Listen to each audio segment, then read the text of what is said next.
Aloha. This is Anthony. And Kim.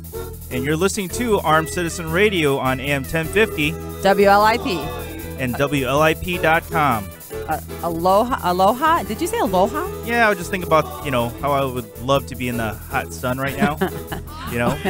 It is cold outside and just getting colder. All right, well, we're the flower lays and, girly drinks with the umbrellas. I take one of those. Yeah, I would love to take one of those right now. But it is what it is. Yeah, I'm so tired of shoveling. We've got my family's got a trip, scheduled. We're coming up to head out to Mexico for a little bit and get some warm rays for spring break. But yeah, that must be nice. Oh, I am so ready. I've got 5 or 6 foot wall at the end of my driveway. And then I got, a bug in me to dig out the fire hydrant the other day.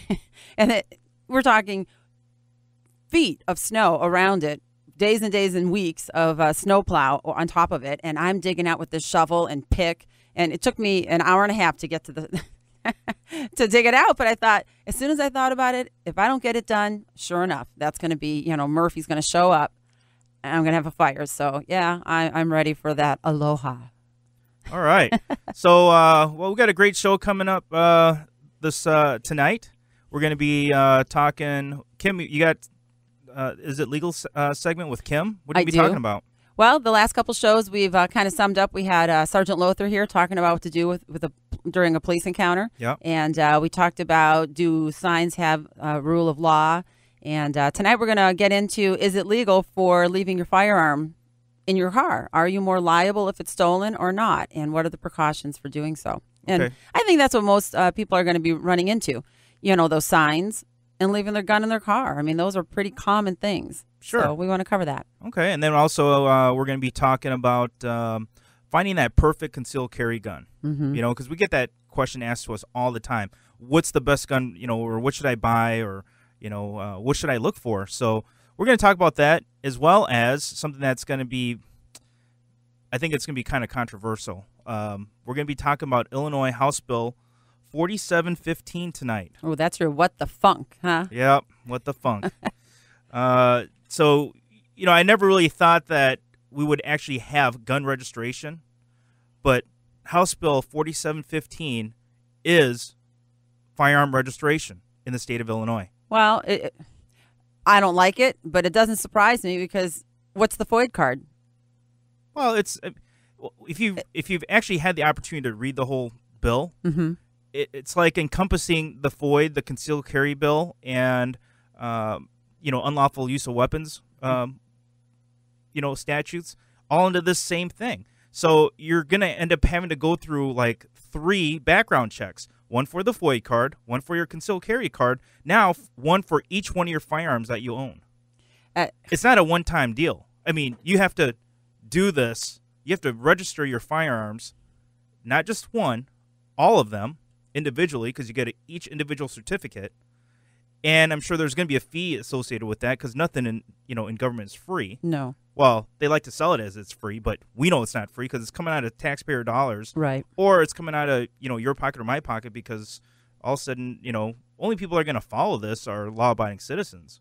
I guarantee you that the criminal out there is not going to go in and register his or her gun. No. And what's the purpose of it? They don't even register themselves. I mean, we register ourselves with our FOID card. We are, firearm owners. And so we have to have a FOID card. It's the only state that does that. Wisconsin doesn't require that. I mean, I'm driving over the border and moving. I'm taking my money and my taxes out of Illinois. I'm serious. That's what I want to do. Mark my words right now. If this bill passes, because right now it's in committee, the Rules Committee. Really? And if this bill passes, which I don't believe it will pass, because you have a lot of those Southern Democrats in Illinois that are actually pro-gun.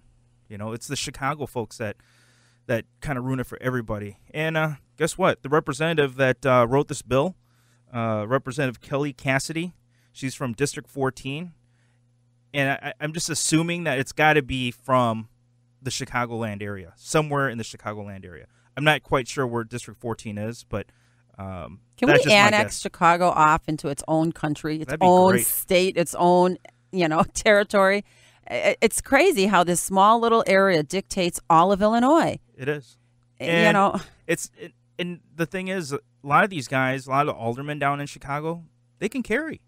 yeah, They and can they carry, do. and they don't need a permit to carry. It's part of, it's in their laws that they can carry because, they're a public figure. I'm sure they probably have a lot of threats on them, because it's not so much that I don't like them. I don't like their policies. I don't agree with their policies because I think some of their policies are backwards. And with this bill, this gun registration bill, you know how they're going to sell it. They're going to sell it as, well, it's for safety. Just like red light cameras. I mean, for safety. How is me registering my firearm make anybody else safer? I actually think that makes me more of a target. Unsafe. Yeah, because everybody knows what you have and how many. Yeah, it's crazy. And, I mean, and Wisconsin has had open carry. Well, forever. they still do. They still have I know open carry. they do. Yeah. So and we're a border state. So I don't understand. You'll have to educate me tonight, If this Anthony. law goes through, I'm telling you, I am going to be moving over the border and into Wisconsin. More free. And are we really free? No. No, we're not really free. I mean, think about all government's job, and I don't want to get on a tangent here, so if I start to, tell me to shut up. Reel okay? you back in. But we're not free. Every single, think about government. All they do is make regulations. What do regulations do? They constrict us. Well, I thought the role of the government is to protect the rights of the people, not limit our rights. Well, I think that's what our forefathers, thought and believed, and but they try to sell it as, well, it's more safe this way. It's like saying, well, somebody telling me, well, don't you believe in car seats for young kids? Well, yeah, of course I do. It's for good of everybody. But this law doesn't provide any extra safety.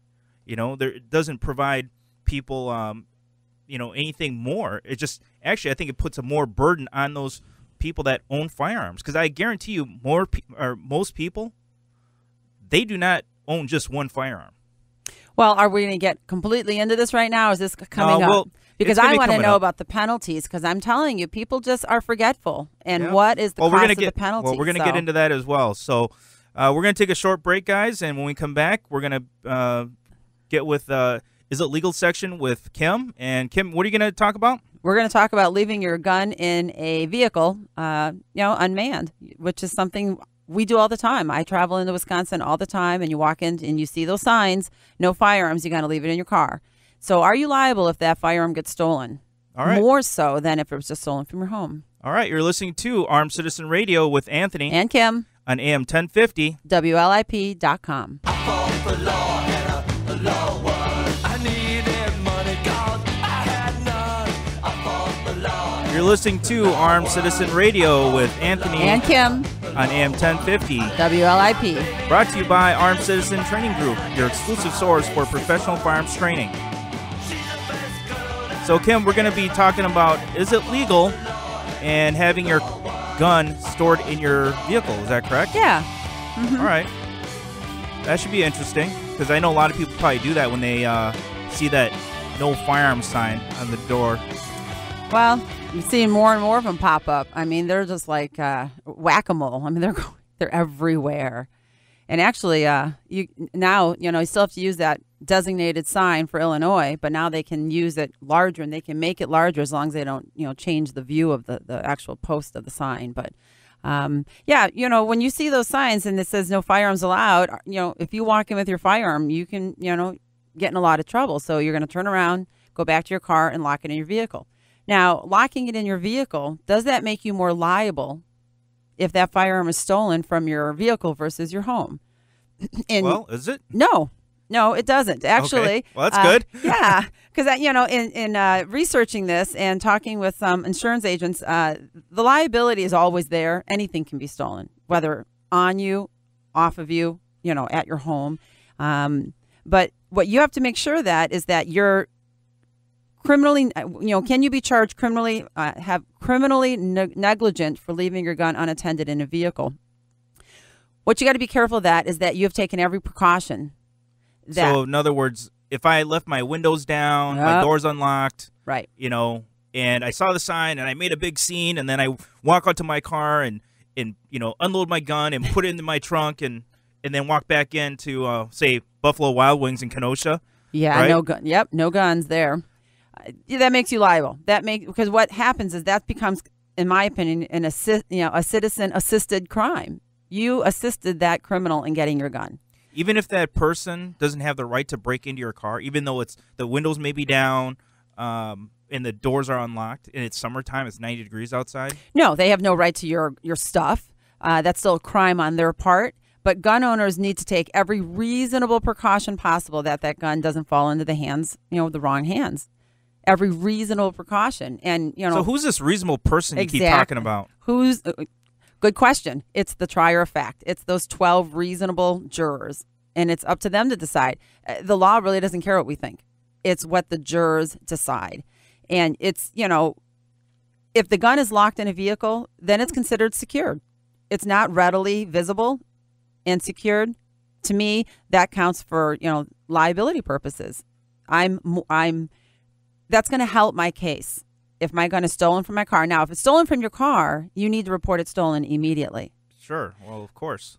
And then they show that it's been broken, breaking and entering, as opposed to, like you said, windows unlocked, windows down, doors unlocked. Mm-hmm. We have to take every precaution that the gun has been secured. So our opinion is unload that firearm. If you leave it loaded, again, was at every reasonable precaution that you're not, helping that criminal create a crime. Have it unloaded, secured, and out of visibility from onlookers, and have the car locked. Lock your stuff. I mean, we work so hard to buy our firearms. We spend a lot of money on our firearms, spend a lot of money on our cars. Leave it unlocked. That's foolish. So lock your cars. Okay, well, what about somebody who owns a convertible? Well, that's another thing you got to consider. You've got to consider convertibles, soft tops. That's as easy as breaking a window. You just slice it open. That's another consideration. At that point, I would recommend, a bolt a gun safe, an impediment to them getting your firearm. Nanovaults. Okay. That's a firearm case. They can come in biometric, handprint, fingerprints, and or lock and key, or combination. Sure. Mm-hmm. And it can either be secured to the frame of your car with a cable. So you either have to have bolt cutters to get it, or you can actually open it up, take out that foam padding, and drill it to the bottom of your trunk, or the bottom of your frame of your car if you don't have a separate trunk. And that way, you've taken a second locked precaution. It's been unloaded, it's in a locked case, bolted to your car, and your doors are locked. That's going to help you in your liability case. So now, an unlocked car becomes a liability of negligence if you leave it unlocked. You have to, again, it's the trier fact, and it's that court of law. It's those 12 jurors that are going to decide did you take every reasonable precaution. Well, I think just so we don't confuse the listener out there, I'm thinking that let's say you're talking in an instance of, let's say you left your car unlocked, windows down, whatever, your gun's in your car, and someone steals your gun and uses it in a crime. Mm-hmm. Then then they may look into, well, how did they get access to your firearm? Because you're going to have to report it. Right, you're going to have to report it. But remember, leaving it anywhere, you have to take every precaution, reasonable or otherwise, against theft. Anything you have has a chance of being stolen, including your kids, your pets, your stuff. But I mean, if somebody just steals my car, I'm not going to be, per se, found negligent. No, if someone commits a crime. Whereas if someone steals my gun out of my car, right, that may be and I left my car wide open, whatever the case may be. Why would I? I guess my question would be, why would I be more negligent just because it's a firearm and not a vehicle? Because what if that person, again, it's a totality of the circumstance, right, as we always say, but that person that's stealing your car could take it and run it into a group of people standing on a corner. Right. Well, if someone commits a crime to gain possession of your firearm or your car, you're held harmless under the law from any crime they commit with your firearm or your car. You're not legally or morally responsible for the actions of the thief. You're not responsible for the criminal actions of others. But, if they bring a case against you, because it was your car or your firearm, they could arrest you. They could charge, if charges come down by the district attorney and followed by a grand jury indictment, could it actually go that far? Sure. But if they do bring a case against you, that means that your precautions did not succeed in preventing harm. So, yeah, you left your car unlocked and you had your convertible down and they stole your car and they killed somebody with it. Well, okay, you're not legally or morally responsible for the actions of the thief, but you still have to take every precaution. And if a case does come against you, which I don't believe it would, because, again, you're not responsible for the criminal actions of others. But it's the legal system, again, doesn't care what you think. It's going to be the trier of fact and that you took every precaution. But remember, what gets me here is that legally having to disarm opens up the liability to an unmanned gun being stolen in the first place. Yeah, I think it'd be better to have the gun on the owner. Yeah, that's the bottom line is we have to legally disarm, and that's leaving that firearm in a precarious situation. Right. I understand that going into courts, and going into federal buildings and, but our Constitution, I don't believe that to exercise our constitutional right, we should have to disarm anyways. It's a right. It's not a privilege. It's not a privilege. It hasn't been granted to us. Why do we need that concealed carry permit, that piece of paper that says you can carry? We don't have to have that for freedom of speech. It's money. I know. No, seriously, it's money. I mean, same with the registrations. With Wisconsin folks, they're paying $40 to get their permit on top of their, their fee to attend training. Illinois residents are paying, anywhere from, and I couldn't believe this. I heard the other day there's some gun companies down in Illinois charging $600. Oh, I heard that too. $600 for a Illinois concealed carry class. All and inclusive. They're getting it. All inclusive. And they're getting it. I'm just Yeah, thinking, it's crazy. wait, what? I wonder if they're giving guns away, with that class. For that price. Holy cow. Well, if you've had any situations out there with leaving your firearm in a car, being arrested because it's been stolen, if you've had any situation like that, give us a call, 262-694-1050. We want to hear, your stories. I think people learn by history, and, we teach history so as not to repeat it. But, I've never had a gun stolen. If you've had a gun stolen, give us a call, 262-694-1050, and tell us what you did. Also, you can post a question on our Facebook page. If you go to facebook.com/ACT gun training, and you'll see where you can post your question for the show tonight, and we will try to answer your questions. All right? And we have a caller. All right. Caller, where are you calling from, and what's your name? Yeah, this is John from Libertyville. Hey, John. And good to hear you guys again tonight. Thank you. I just got a Google search you guys could do, the lost and missing weapons and computers of the FBI, or you could Google the Milwaukee Sentinel on the ATF sting operation that they did a little over a year ago, where they drove to a Dunkin' Donuts or a breakfast place, left their automatic weapons in their car, and they were stolen. The FBI has agents that quit or retire or are fired, and they don't return their MP5 machine guns, they don't return their computers, or they don't report their weapons missing for 2 years after they're stolen. The local police find them. They don't even know they're stolen. But like I say, do a Google search, lost and missing weapons of the FBI, or the scam where the ATF was buying guns above market price in Milwaukee. All right. All right. Well, thanks, John. I appreciate it. See how liable they were. Yeah. Well, it's the government. Come on now. Exactly. They are not held accountable, obviously, in the same way we citizens are. So, but thanks for your call, John, and keep listening. Stay warm. You too. Yeah. Aloha. Well, that goes back to the song that we play, I Fought the Law and the Law Won. The law is always going to win. Yeah, they're going to win. They're above the law.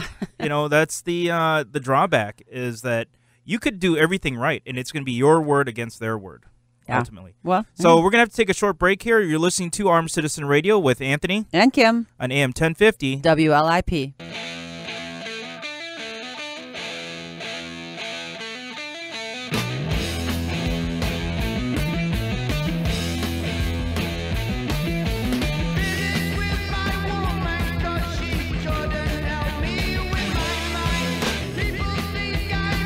So, Kim, what's your favorite concealed carry gun that you carry? My SIG, my P238. P238? You don't like your 938? I do. It's just bigger. Not that much. I mean, no. you're talking like half a millimeter bigger.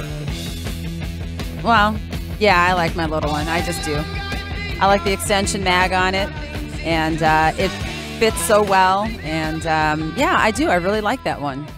I haven't worn the 938 one yet. Well, you know, we ordered brand new holsters for the 938s, and Haven't got them yet, though. haven't got them yet. It did say, 8 to 12 week, waiting period. Yeah. So, it's a pretty popular holster that we ordered, and actually I'm looking really forward to it because it's custom made just for our 938s. Mm-hmm. So, looking forward to that.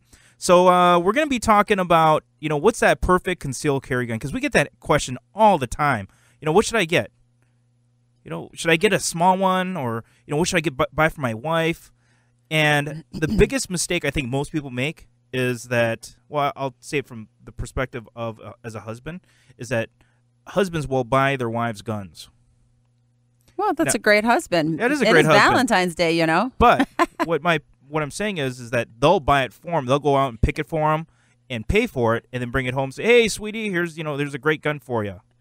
And really, I'm thinking the alternative motive is that I need to get this gun into my house, and the only way I'm going to be able to do it is by saying, "Sweetie, this is for you."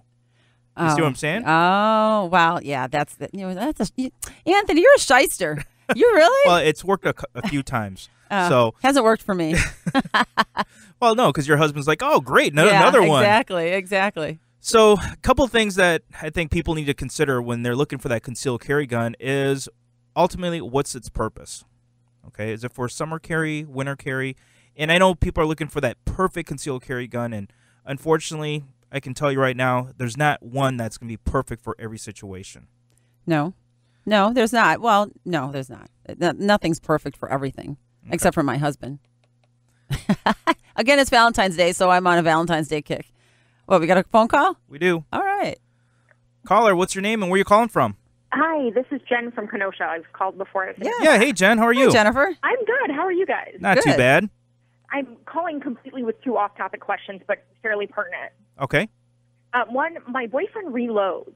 So All right. what are the legal ramifications of a conceal and carry self-protection shoot if you're, purposely carrying rounds that are loaded low and, high impact, you know what I'm saying? For Sure. slow, subsonic, Yep. that kind of stuff. Can there be further repercussions if you had a store-bought load? You mean factory loads? Right. Okay. Right. And what was And your my- second My question? other question is, I'm actually looking at switching jobs, but I think as I drive into it's been a while since I've drove into the parking lot of this place that I'm looking to work. I think they have a no conceal and carry sign as you drive into the parking lot. Does that mean I can't even have my gun in my car?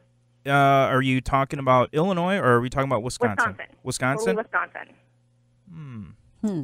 But I haven't, it's been a while, and I dropped this application totally as a fluke, and that's a whole other story. But I'm like, because where I work now, there's nothing. Like, I look every time I walk in. Sure.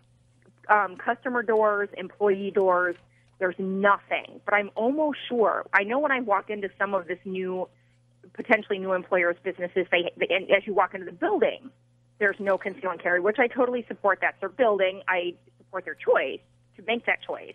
Right. Well, But- yeah, because it's their property. Right. But I'm almost sure the last time I went to one of their main buildings, as you pulled into the parking lot, there was a sign. And what did that sign say? I think it was the kind of the same thing that you see in the door, kind of the no conceal and carry. And they may be posting it there just to let people know that they can't bring it into the building, but it shouldn't provide. Prohibit from their parking lot? No, I don't. Actually, Kim's got it right in front of Yeah. her. Hey, Jen. I'm looking right now at the concealed carry bill for Wisconsin, and it says restrictions by employers.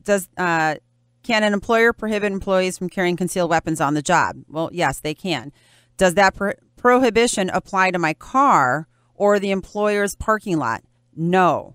An employer may not prohibit a person with a concealed carry license as a condition of employment from carrying a concealed weapon, a particular type of concealed weapon or ammunition, or from storing the weapon a particular weapon is going on and on, in their own motor vehicle, regardless of whether the motor vehicle is used in the course of employment. Wow. So you can carry it on their parking lot, but they can prohibit you from taking it onto their, into their building and carrying it on the job. Okay, but that's in your concealed carry law from Governor Walker. Okay. Mm-hmm. And so what about the non-store-bought ammo? Sure, that's a good question because I think we've actually get that question a few times in class. Yeah, we do, a lot. And this is what we say. I mean, ultimately, if you use your firearm in defense of yourself, I mean, you may get charged. Okay. Right, of course. So, and you're going to have to, and if you claim self-defense, remember the burden of proof is on you because you're claiming self-defense. All right. That means that you did everything to industry standards. You took the training. You met the 3 legal requirements of being reasonable, necessary, and imminent. All right. Right. And when it comes to the ammunition, I mean, if a good prosecutor, if they were really good, they would say, well, this person loaded to non-industry standards. Why? Yeah, they can actually claim. And as you get further away from the actual event itself, it's not so much what's the truth as to what can the prosecutor and the defendant's attorney can make that jury believe. And they can actually say that you might have, doing reloads, you might have reloaded it as a hot load, and they can actually charge you with excessive force. Wow. So, yes, good to know. It is. And so when it comes to reloading your full metal jackets, your range ammunition, great. Save money, do so. But when it comes to your defensive ammunition, I would definitely buy factory loaded ammunition for defensive rounds because then the ballistics are on that company. And otherwise in a court of law, the ballistics fall on you. And that can be the difference between being found guilty and not guilty. So okay. That's and he had this question actually the first time that we listened to your show, and I was trying to prompt him to call in, but he was really not interested. Well, we have a Facebook page. He can post it on Facebook. I've got this up, and I see people coming through, and we'll answer it on Facebook. We won't say, we'll just say his name and where he's from. We won't put last names, but yeah, we can do it on Facebook as well. Not everybody likes to call in. Yeah, we had this whole conversation, the difference between me carrying a 9 or a 40. And he's like, well, if you get a 9, you can carry more rounds, but you can, I could potentially load them, subsonic, hollow point, and you're getting kind of the same boom for the buck, but more rounds. Right. Well, actually, I think if you got to do a cost benefit analysis, okay? And it's more than just, I'm going to carry 9mm because it can hold more. They're actually making, 9mm cartridges that are just as effective as a 45 nowadays. Right. So, one thing that I would look at from a legal perspective, the rounds that I carry in my 45 are the same rounds that law enforcement carries in my community. Yeah. Okay, because if I'm I not ever carry a 45 though, I don't like I them. mean I'm whatever. not comfortable with them. Sure, I mean whatever you're comfortable with. Right. A couple key things, do the research. All right, make sure you buy a box of it and then take it to the range with the gun that you're going to be using it in and test it, because and especially with semi-automatics. They're not always going to fire. They may not always eat the ammunition that you put in there. So you want to find out beforehand. Because remember, you're going to be using this stuff to protect yourself, to defend your life.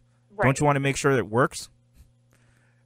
And there's a lot of people that buy ammo and thinking, oh, this is good ammo. It says defensive, personal protection. They never test fire it, and then it's 2 o'clock in the morning, and the gun jams. Yeah, right. That's bad. Yeah. So you want to find out ahead of time, make sure, hey, you know what, my ammo works, my gun works, I've taken the training. Make sure you have that flashlight right next to your firearm in your home. And and the other thing that you said in class that I had never thought about was changing out your clips because the spring load in your clip. I had never thought about that.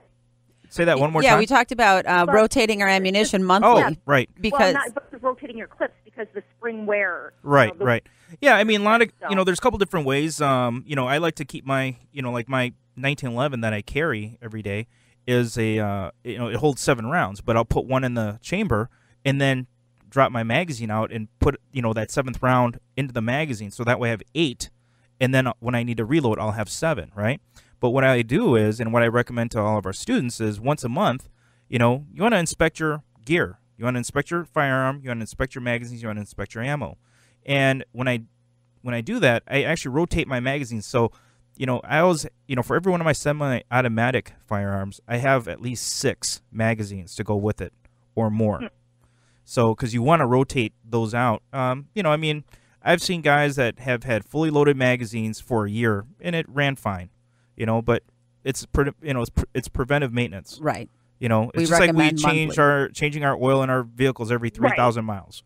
But it was just something that until you brought up in class that because I have other mags, but I certainly don't have 6, and I've never thought about, because until I got my conceal and carry, I never had a mag always loaded. Sure. My mags were always empty, and the ammunition was separate because I was being safe and responsible as I traveled to the range wherever I was shooting. Right. So that was just one of the many things that came up in class. I was like, oh, I've never thought about that. Well, there you go. I mean, you learned something. And Jen, did you learn a lot more than what you thought you were going to learn in class? I learned, and I said this when I called the first night. You guys said you learned a ton in your class. Loved it. Good. Advocated often.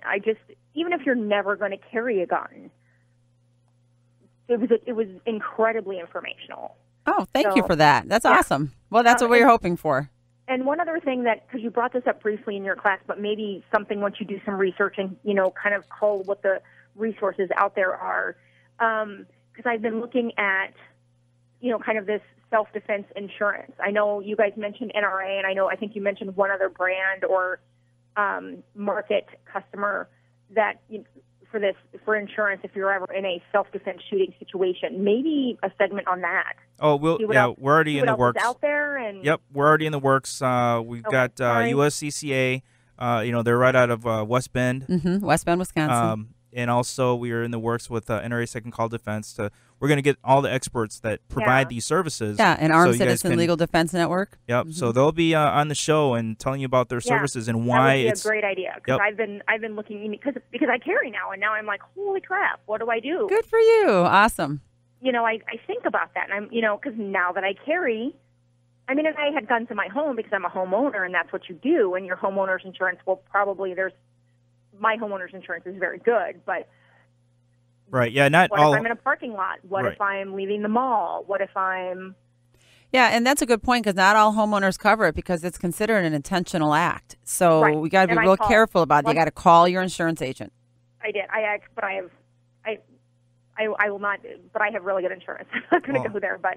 It's a military affiliate company, and I have very good insurance. So. Good. Yep, I think I know who you're talking about. So, all right, well, awesome. Well, Jen, thank you so much, thank you for keep my questions, and I appreciate your time again. And absolutely, thank you for listening, and continue listening because I'm going to talk. When we come back from break, we're going to be talking about how to find that perfect gun. So we'll keep listening. All right, Jen.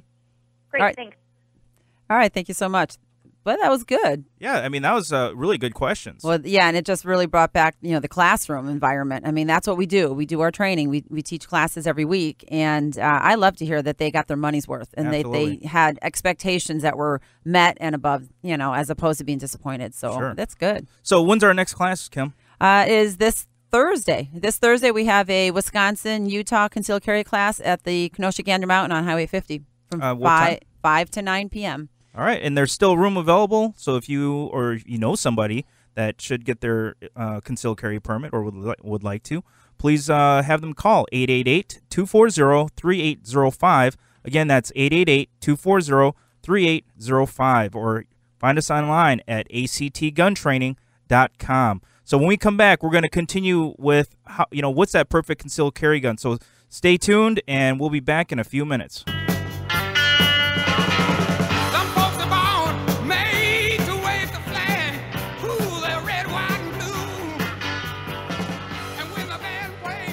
You're listening to Armed Citizen Radio with Anthony and Kim on AM 1050 WLIP.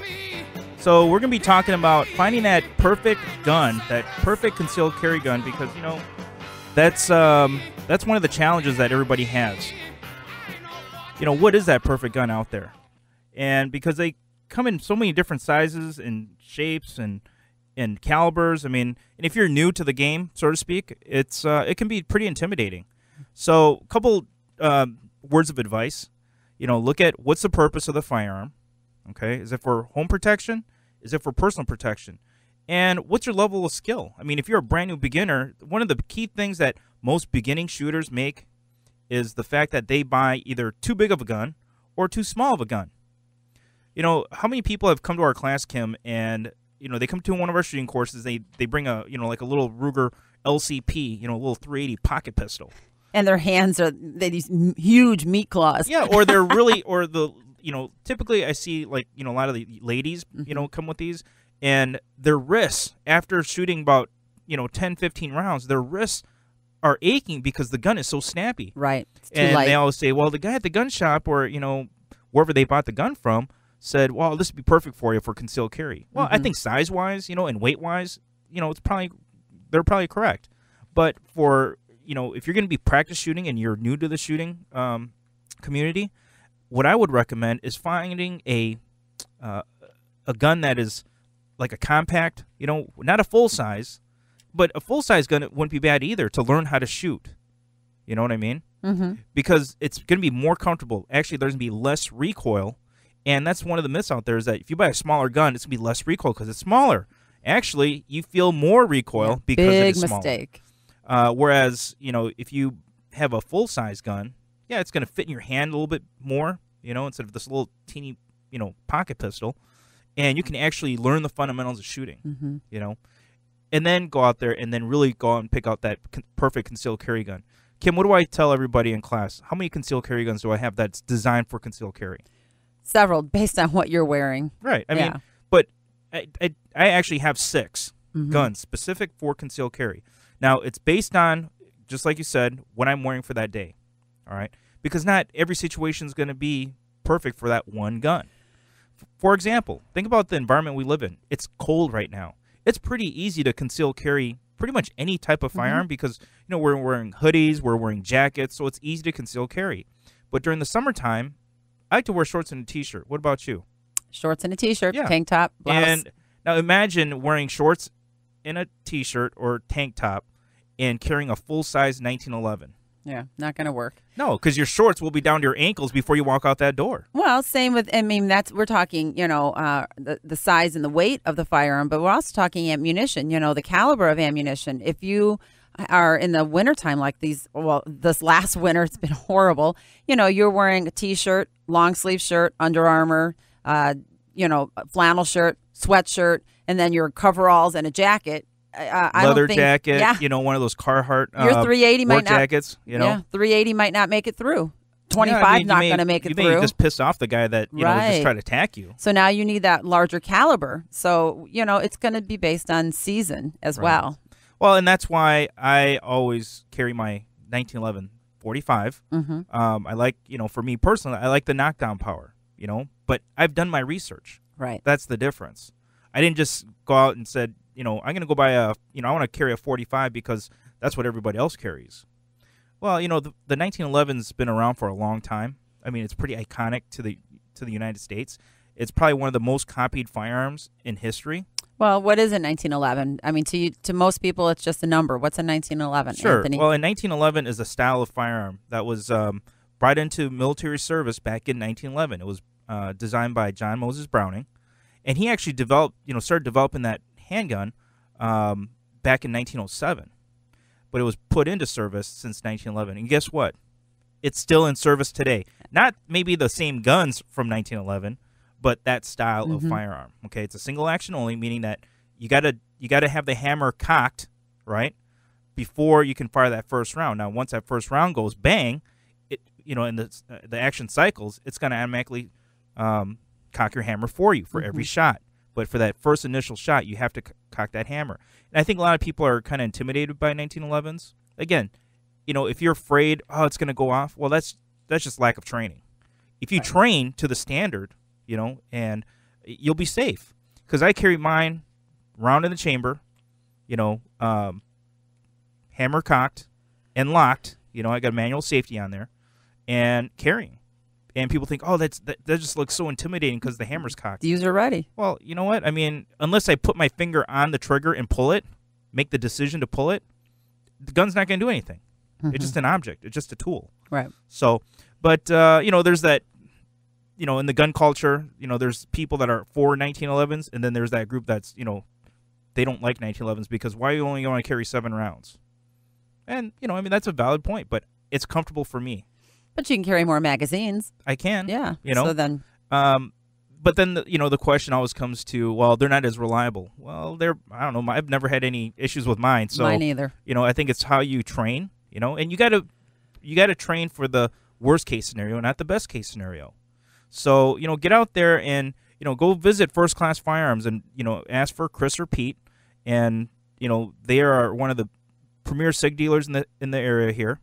You can give them a call at 847-246-1740 and let them know that you heard it from Anthony and Kim from Armed Citizen Radio. All right, and they will help you. I mean, they're really good guys out there. They're real laid back, and they will give you all the information. And one of the questions I have for you guys is, if you heard that a gun store was going to sell you a gun for 5% above wholesale price, that's their standard price, no haggle price. This is hypothetical. Yeah, it's hypothetical. Okay. I mean, because the one thing that I see a lot of people do is they'll search the internet, because if you buy a Glock or whatever brand you're looking for, it's the same gun no matter where you buy it. The biggest thing that most people look at is the price. Mm-hmm. So if they found a gun shop that sold all their guns, new guns, 5% above cost or whatever above cost, would that interest you? Yeah, that would interest me. I mean, it's no Especially haggle if I had a pricing. coupon. Well, no, there's no specials. I know. I mean, that is the special. I mean, there isn't that much money in guns, but people like to haggle over price, and that's just the culture of guns. Mm-hmm. Hey, give me the best deal, because and the thing is, you could have paid $100, $200 more than the next guy, but as long as you feel you got a good deal, that's really all that matters. You know what I mean? Yeah. So, but if you are, one of those consumers that likes to do their research, do your research and then go visit First Class Firearms. I mean, because those guys will treat you right. So. Well, yeah, and when kind of summing up buying the right gun for you, gun nuts love to share their knowledge. They love to talk about guns. So if you have friends that have guns, meet them at the range, fire those guns. Touch them, feel them, hold them, shoot them, and see the difference between a smaller, snappier gun versus a larger, heavier gun.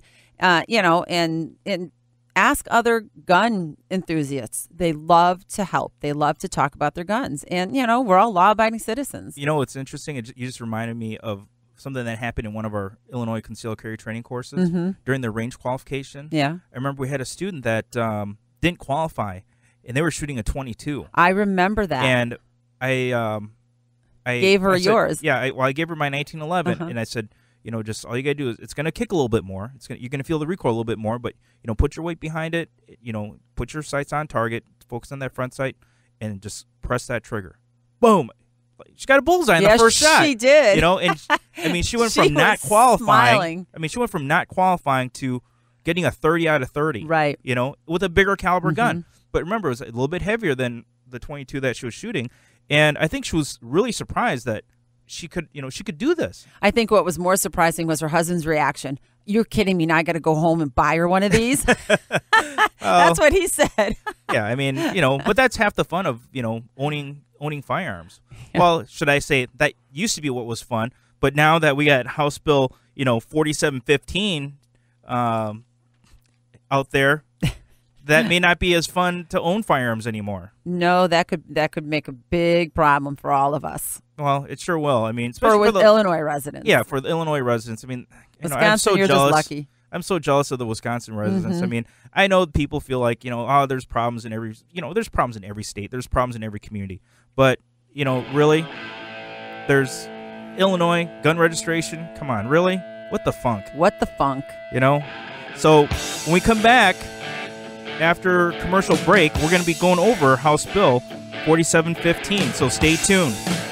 You're listening to Armed Citizen Radio with Anthony and Kim on AM 1050 WLIP.com.